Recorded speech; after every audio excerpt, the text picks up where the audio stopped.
Well, the Warrnambool Jumps Racing Carnival is infamous, and that's for a number of wrong reasons. So we decided we'd head down to Warrnambool this year, as we do each year, and get into the thick of it, the heartland of jumps racing, and we can film whatever incident occurs.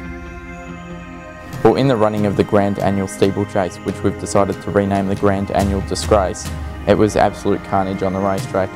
Of the total of 8 horses that started, only 2 managed to finish the race with jockeys on their back. One of those horses actually, once it dumped its jockey, cut loose and jumped over a 2-metre fence into a crowd of spectators.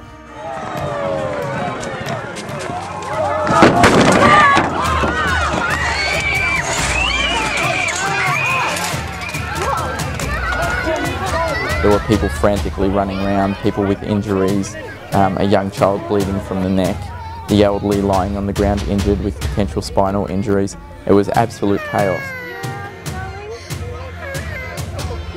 There's no denying what happened at Warrnambool. It was a disaster, and Racing Victoria's attempts of tuning that down is to call this a freak accident, which is nothing more than PR spin. When you warn an organisation that horses are going to fall and horses are going to die when you put them in front of obvious danger, and you don't heed those warnings, then you have to question whether it really is an accident or whether it could have been prevented. And mark my words, it could have been prevented. We warned all of our supporters that if something does happen at Warrnambool, we will be protesting in Burke Street Mall.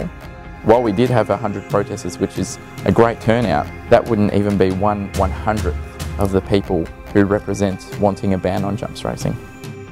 We wonder what it will take to end jumps racing ourselves. We feel that horses dying on the racetrack should be enough, but clearly Racing Victoria and the Baillieu government are not happy with that.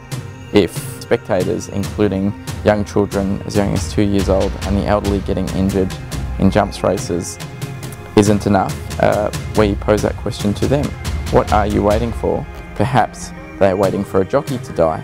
We sincerely hope this isn't the case, because if it does, that will be on their heads, and I hope that they will think very carefully about the eulogy they should be reading for that jockey. In 2011, people have moved beyond getting enjoyment out of watching the suffering of animals, and I think it reflects our attitudes as a society, and we don't want to be looked down as though we were living in the dark ages, thinking that these public executions of animals for entertainment is acceptable. Majority of Victorians want jumps racing banned, and every time the public sees a horse die, they are outraged. The Baillieu government must very carefully consider, are you here to represent the interests of Victorians, or are you here to represent the interests of Warrnambool? Because if it is the latter, you'll pay dearly.